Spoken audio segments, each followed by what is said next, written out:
بہت سارے لوگوں نے جمعہ کا بیان پوچھا تھا،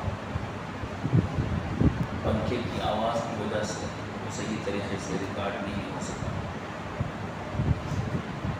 تو اس کو کل اپلوڈ نہیں کیا گیا۔ اطمینان رکھیں، انشاءاللہ عید کا دن چاند نظر آئے گا، منگل کو انشاءاللہ عید ہوگی، انشاءاللہ پورے 30 روزے مکمل ملیں گے، اور کم لوگوں کو انشاءاللہ کہنے کی توفیق ہو رہی ہے، شاید ایک روزہ کم ہو جائے تو شاید ضرورت ہو جائے، ایسا نظر آ رہا ہے۔ ایک لمحہ قیمتی ہے، اللہ کا کرم ہے، اللہ نے مغفرت کے دروازے ہم سب کے لیے کھول رکھے۔ اللہ رب العزت کے فرشتے پہلے روزے سے لے کر آج تک ہر رات آواز لگا رہے ہیں، ہے کوئی اللہ سے اپنی مغفرت کروانے والا، اللہ اسے معاف کرے اور جنت میں داخل کرے۔ اور یہ آواز عید کے دن تک لگتی رہے گی۔ جو کوئی بندہ اب بھی اللہ سے توبہ کرنا چاہے، اللہ کا دروازہ کھلا ہوا ہے، سوائے اس کے کہ وہ فرضوں کو ادا کرے اور حقوق کو دوسروں کے ادا کرے، اللہ تعالیٰ سب کچھ معاف کرنے کے لیے تیار ہے۔ کبھی اللہ رب العزت اپنے بندے کو تانا نہیں دیں گے تو 50 سال کے بعد ہمارے پاس آیا، 90 سال کے بعد آیا، بلکہ بھولے سے بھی اللہ کو یاد کر لے، اللہ اس کی بھی عزت اور عظمت رکھتے ہیں۔ جیسا کہ مشہور واقعہ ہم نے سنا ہے کہ کسی آدمی نے اللہ کو پکارنے کے بجائے اپنے بت کو پکارنے کے بجائے غلطی سے اللہ کو پکار لیا۔ ایک آدمی جزیرے میں رہتا تھا اور اپنے بت کی پوجا کرتا تھا اور صنم صنم کہہ کر پکارا کرتا تھا۔ غلطی سے یا صنم کی جگہ اس کے منہ سے یا صمد نکل گیا۔ اللہ نے کہا لبیک میرے بندے میں حاضر۔ فرشتوں نے کہا اے اللہ، یہ تو اپنے بت کو پکار رہا تھا، یہ اپنے بت کو یاد کر رہا تھا، وہ غلطی سے آپ کا نام اس نے لے لیا ہے۔ تو اللہ نے کہا کہ بت تو اس کو کوئی جواب دینے والا نہیں ہے، اگرچہ کہ برسوں سے اسے پکار رہا ہے، بھولے سے ہی صحیح مجھے یاد کیا ہے، اگر میں بھی جواب نہ دوں تو مجھ میں اور بت میں کوئی فرق نہیں ہے۔ اللہ تعالیٰ اپنے بندوں کو معاف کرنے کے لیے کہتا ہے۔ کسی انسان نے کسی دوسرے کا ٹھیکہ نہیں لے رکھا۔ قرآن کریم سورہ کہف میں 2 لڑکوں کا، ایک مالدار اور ایک غریب کا واقعہ ذکر ہے کہ ایک مالدار تھا اور ایک غریب، اور ایک گناہگار تھا، ایک عابد۔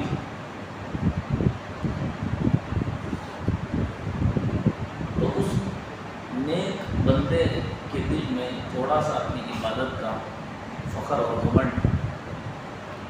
وہ گناہگار سے ہمیشہ کہتا تھا دیکھ اللہ کی عبادت کر، اللہ بہت ناراض ہو۔ وہ کہتا تھا ہو سکتا ہے اللہ مجھے معاف کر دے، ہمیشہ یہی بات ہوا کرتی تھی۔ ایک دن اس نے قسم کھا کر کہہ دیا کہ اللہ تجھے قسم سے کبھی معاف نہیں کرے گا، اور اللہ کو یہ بات ناپسند اتنی آئی کہ اللہ رب العزت نے اس گناہگار کو توبہ کی توفیق دے دی، اور اس بول کی وجہ سے اللہ نے اس کو جہنم میں ڈالا۔ اسی طرح کا مالدار کا واقعہ کہ ایک کے پاس باغ اور کھجور کے درخت سب کچھ تھے، وہ اپنے مال پر گھمنڈ کرتا تھا۔ ایک غریب تھا، وہ کہتا تھا کہ دیکھ اپنے مال پر، اپنے باغ پر، اپنے خوشحالی پر گھمنڈ نہ کر، ہو سکتا ہے اللہ تعالیٰ یہ ساری خوشحالی لے جائیں اور مجھے باغ پڑا۔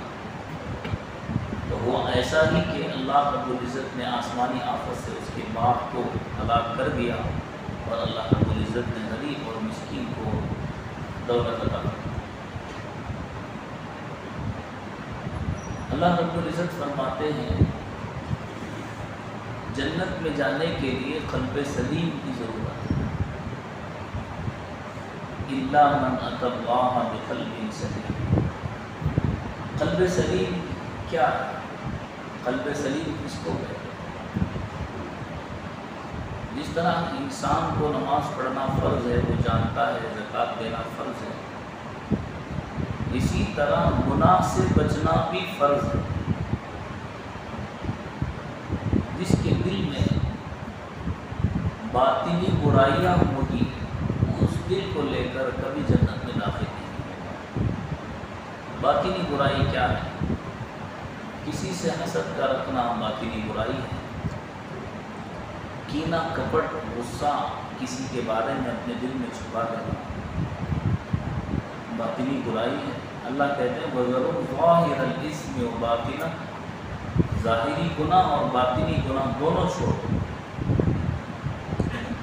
بسا اوقات باطنی گناہ ظاہری اعمال کو بھی ہلاک کر دیتے ہیں۔ دیکھنے میں بندہ نمازی ہے، حاجی ہے، فلاں ہے فلاں، لیکن اس کے ظاہری حالات تو درست ہیں، باطنی حالات درست نہیں ہیں۔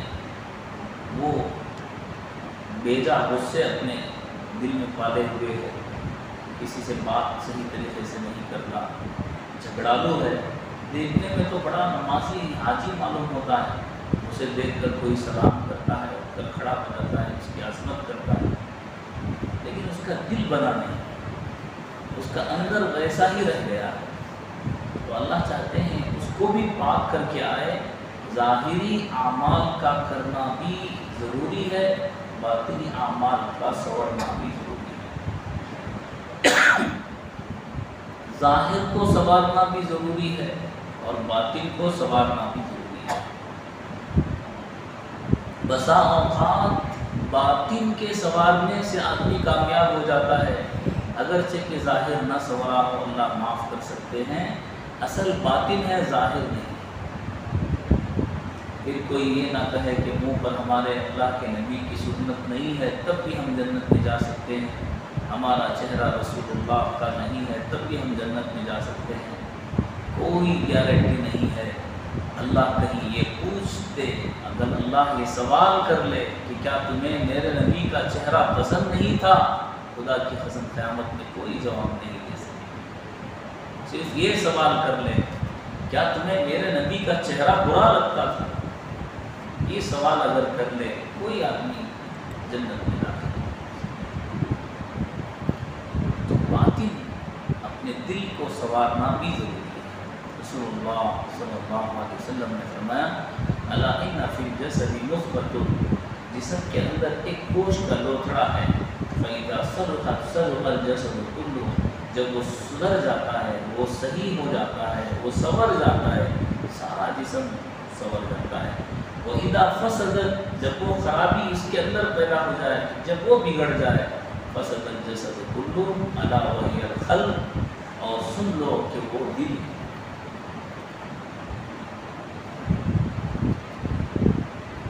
کینہ رکھنے کو آدمی گناہ سمجھتا ہے، غصہ، بیجا غصہ کرنے کو گناہ سمجھتا ہے۔ بیجا کی شرط میں غصے کے ساتھ لگا رہا ہوں،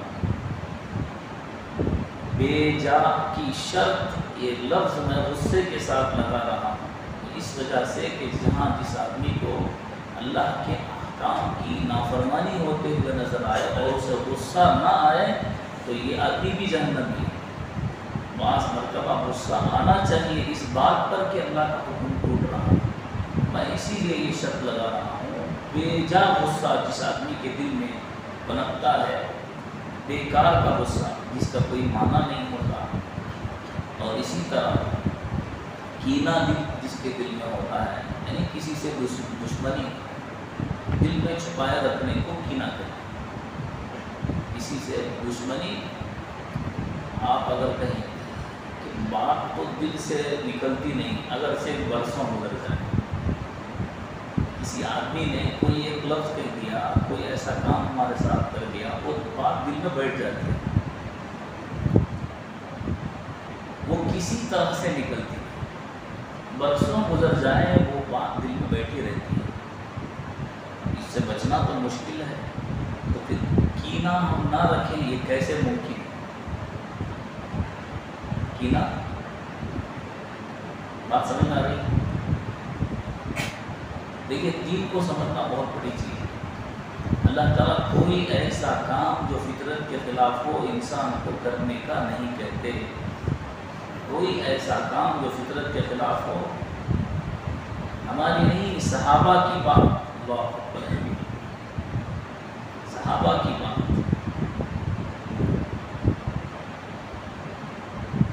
تو بات تو دل میں رہ جاتی ہے، اس کو کیسے نکالیں؟ ایسا اوقات آدمی چاہ کر بھی نکال نہیں سکتا، اس سے گلے بھی مل لے، اس کے ساتھ اچھا بھی رہ جائے، لیکن دل میں بات بیٹھی رہتی. دیکھیے، دل میں بات بیٹھے رہنے کو کینہ نہیں کہتے. دل میں سے بات کا نکالنا ہمارے بس میں نہیں ہے. اسی لیے غور سے سنیں، اسی لیے بات دل میں بیٹھی نہیں رہتی اس طریقے سے، لیکن تھوڑی بہت اس میں کھٹکتی ہے بات. اس کو کہتے ہیں رنجش. اس کو کہتے ہیں رنجش باقی رہتی ہے. دو دوست جو کسی بات میں جھگڑا کر لیے لیکن پھر مل لیے، کوئی جھگڑے کی بات سامنے والے کو دل کو دکھانے کی ہوئی ہو تو وہ رنجش باقی رہتی ہے. ایک قرآن کریم کی آیت ہے جس میں اللہ کہتے ہیں جب اللہ تعالیٰ بندوں کو جنت میں داخل کریں گے تو دل میں سے رنجش کو دور کر کے داخل کریں گے. جنت میں جانے تک وہ رنجش باقی ہوگی. ذہن میں وہ آیت نہیں آ رہی. تو رنجش باقی رہتی ہے. رنجش باقی رہ جانے کا نام کینہ نہیں ہے. کینہ یہ ہے کہ اس آدمی سے بدلہ لینے کا دل میں ارادہ ہو کہ اس نے مجھے یہ بات کہی ہے، وقت ملنے پر ضرور میں اینٹ کا جواب پتھر سے دوں گا. اینٹ کا جواب بعض مرتبہ آدمی اپنی حیثیت خود کہہ دیتا ہے. بعض مرتبہ آدمی میں کون معلوم بڑا جانور میں اپنی تعریف خود کر دیتا ہے. بعض مرتبہ غصے میں آتا ہے تو میں کون معلوم، میں ایک نمبر کا بڑا شیطان ہوں، میں مجھ سے بچ کر رہنا، یعنی کہ اپنی تعریف خود کر دیا ہے. تو بعض مرتبہ آدمی اپنی اصلیت اپنی زبان سے بتاتا ہے. وہ ہے جو جانور ہے اندر کا، اس کو سوال، اس کو قابو میں کرنے کا نام، اس نفس اور شیطان کی شر سے اس کو بچانے کا نام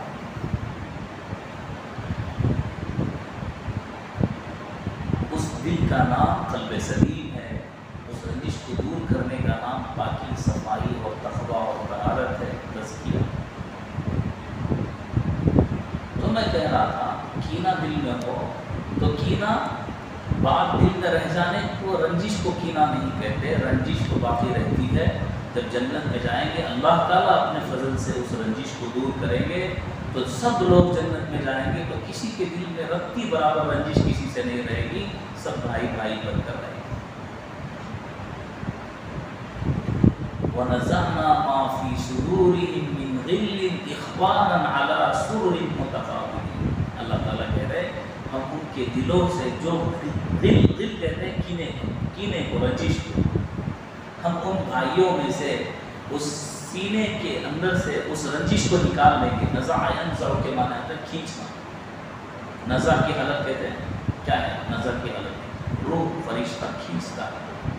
وَنَزَعْنَا مَا فِي صُدُورِهِمْ، ہم کھینچ لیں گے ان کے دلوں میں جو غل اور کینہ ہوگا، کپٹ ہوگا اور رنجش ہوگی. من غل إخوان علی سرر متقابلین، تو بھائی بھائی بن کر رہے. لیکن کینہ کہتے اسے ہے کہ آدمی کی بات اس نے دل میں رکھ لی اور اسے ارادہ یہ ہے کہ جب بھی موقع ملے گا میں اس سے بدلہ ضرور انتقام. یہ جو دل میں انتقام رکھ لینا ہے، ایک بزرگ نے کہا ہے بعض مرتبہ سامنے والا اس سے مر جاتا ہے.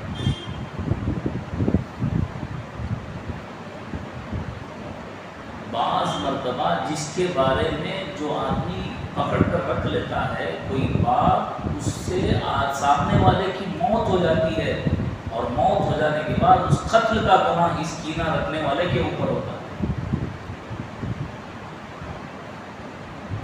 اور یہ باطنی بیماری بھی ہے.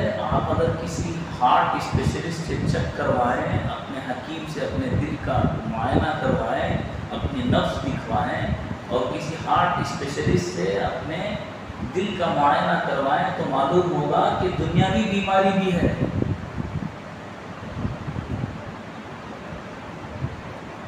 صرف گناہ نہیں ہے بلکہ دنیاوی بیماری بھی ہے۔ کسی کا غصہ اپنے دل میں چھپا کر رکھ لینا اس کے دل کے لیے خطرناک ہے، کبھی بھی اس کا دل بند ہو سکتا ہے، حرکت کرنا بند کر سکتا ہے۔ اور کبھی یہ بھی نہ سمجھنا یہ جو بخل ہے، کنجوسی ہے، زکوٰۃ ادا نہ کرنا، صدقہ نہ دینا، ارے بعض ایسے بے غیرت لوگ ہیں اپنے گھر والوں کو خرچہ تک نہیں دیتے، اتنے بے غیرت، کاٹ کاٹ کر بچا بچا کر رکھتے ہیں، ایسے جیتے ہیں جیسے مرنا ہی نہیں ہے، اور ایسے مر کر چلے جاتے ہیں جیسے جیے ہی، سب کچھ چھوڑ چھاڑ کر چلے جاتے ہیں۔ بنا بنایا اگر اولاد اچھی ہوگی کم از کم استغفار کر دے گی ہاتھ اٹھا کر، ورنہ اپنی عیاشوں میں سارا مال خرچ کرے گی اور باپ کو اس کا صلہ پہنچائے گا۔ اور اسی طرح بخل بھی بیماری ہے۔ میں کئی مرتبہ یہ بات آپ کے سامنے عرض کر چکا ہوں، ہومیوپیتھی جو علاج ہوتا ہے اس نے جب اپنا کیا کہتے ہیں انالیسس ہوتا ہے، پوچھتا ہے آپ کی کیا عادت ہے، آپ کو کیا پسند ہے کیا، تو اس نے ایک بات مجھ سے اس وقت پوچھی تھی میری طبیعت کے لحاظ سے کہ آپ کو خرچ کرنے کے بعد دل کو خوشی ہوتی ہے یا خرچ کرنا نہیں چاہتا آپ کا دل؟ میں اس بات پر غور کرتا رہا، کیا بات ہے، کیوں اس نے یہ پوچھا ہے؟ معلوم ہوا بخل دنیا میں گناہ ہے اور جنت تک نہیں لے جا سکتا، تو دنیا میں ایک بیماری بھی دل کی ہے بخل۔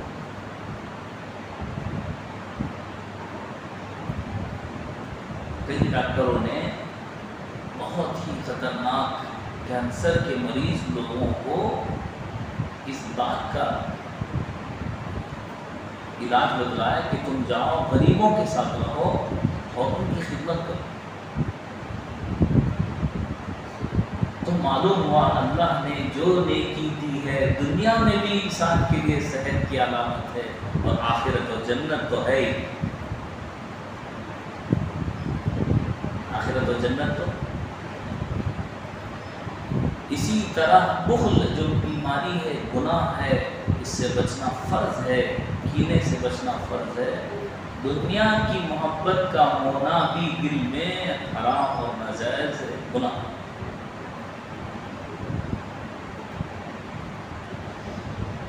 اب آپ کہیں گے دنیا کی محبت کسے کی ہے؟ تو سب کو ہے،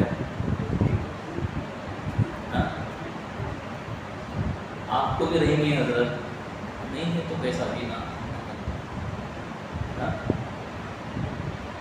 ہر انسان کے دل میں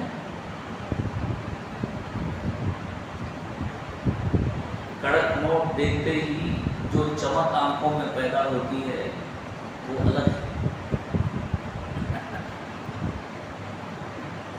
کڑک نوٹ بھائی جس میں بالکل ابھی ابھی نکالے گئے ہوں بینک سے، تو اس کو دیکھتے ہی جو چمک آنکھوں میں پیدا ہوتی ہے، جو دل کی کیفیت پیدا ہوتی ہے، اس سے کون بچ سکتا ہے؟ بچ سکتا ہے انسان۔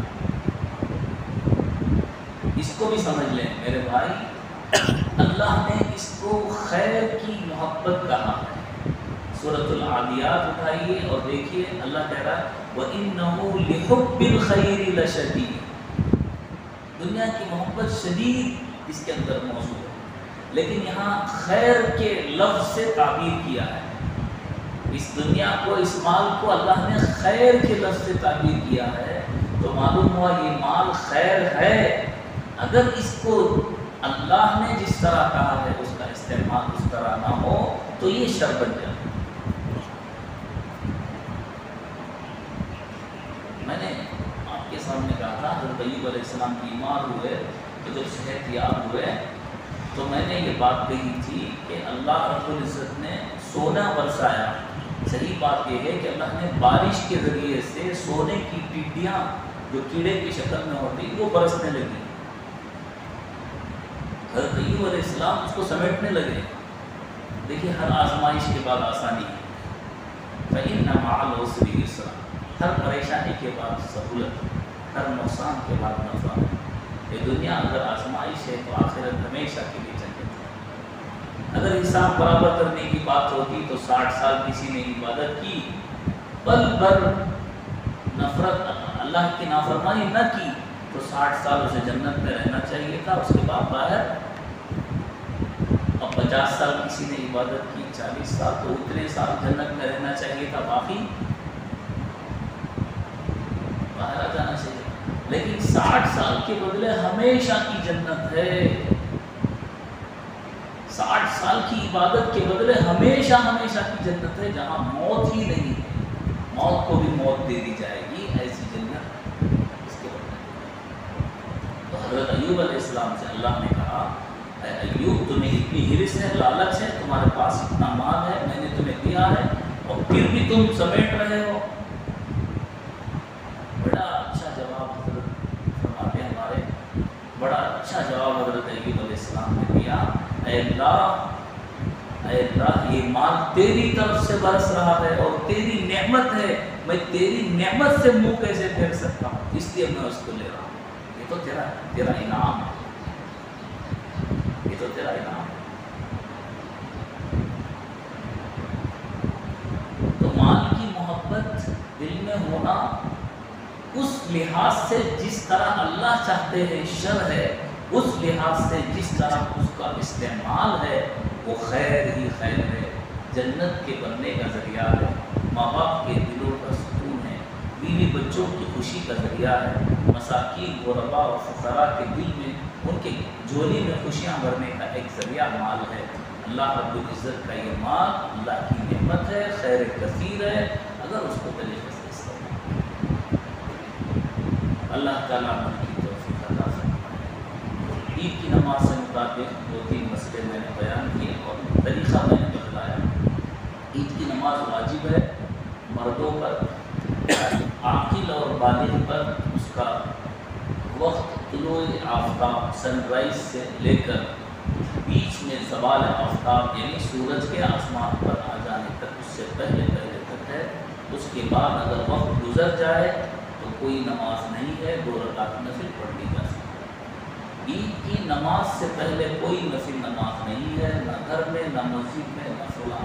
یعنی کہ اللہ رب العزت کا یہ اللہ کے نبی صلی اللہ علیہ وسلم نے فرمایا عید کی نماز سے پہلے کوئی نفل نہیں ہے. چنانچہ فجر کی نماز کے بعد آدمی عید کی تیاری کرے. کوئی اشراق کی نماز، نفل نماز اس وقت نہیں ہے. بعض لوگ نفل پڑھتے رہتے. ہاں اگر کسی نے فجر کی نماز قضا کر دی ہو تو اس کی قضا وہ کر سکتا ہے، نفل کوئی نماز نہیں ہے. تو آدمی کو چاہیے کہ عید الفطر کی سنتیں اختیار کرے. کوئی میٹھی چیز کھا کر جائے. پاک عدد میں کھجوروں کا کھانا اللہ کے نبی صلی اللہ علیہ وسلم سے ثابت ہے. 3, 4, 5, 7 اس طرح ایڈ نمبر سے کھجور کا استعمال کرے اور ایک راستے سے جائے دوسرے راستے سے آئے. مسواک کرنا سنت ہے، عورتوں کے لیے بھی مردوں کے لیے بھی مسواک سنت ہے. اور اسی طرح عیدگاہ میں جانا، پیدل جانا بھی سنت ہے. کوئی مجبوری ہے، چل نہیں سکتے یا ضرورت ہے تو اس میں سواری میں بھی جا سکتے. عید الفطر جانے سے پہلے صدقہ فطر ادا کر کے جانا ضروری ہے اور سنت ہے. اگر کسی نے ادا نہیں کیا ہے یا کسی مستحق کے ملنے کا انتظار ہے، مستحق نہیں ملا ہے یا کوئی رشتہ دار ہے اس کو دینا چاہتا ہے، نکال کر الگ رکھا ہوا ہے، تب بھی نماز کے بعد بھی وہ ادا کر سکتا ہے. جب بھی ہو اس کو ادا کرنا ضروری ہے، معاف نہیں کر سکتا.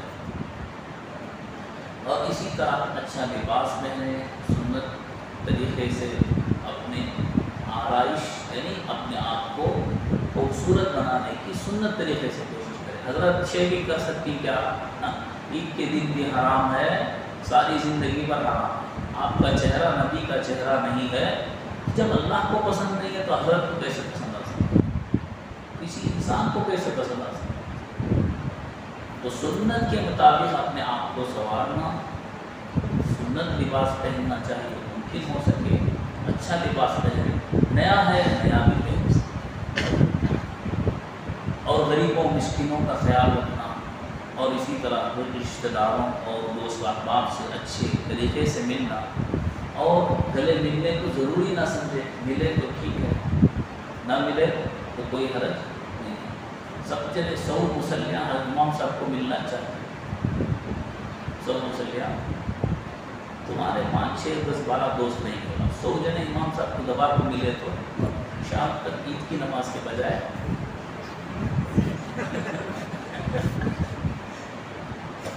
ضروری نہ سمجھے، مسافہ کر لیے تب بھی کافی ہے، گلے مل لیے ٹھیک ہے، نہیں ملے تب بھی کافی ہے۔ اللہ تعالیٰ کی توفیق، لک الحمد و لک الشکر، اللہم صلی علی محمد وعلی آل محمد وبارک وسلم، اللہم اعنا علی ذکرک و شکرک و حسن عبادتک، اللہم انفعنا بما علمتنا وعلمنا ما ينفعنا وزدنا علما، سبحان ربک رب العزة عما یصفون وسلام علی المرسلین۔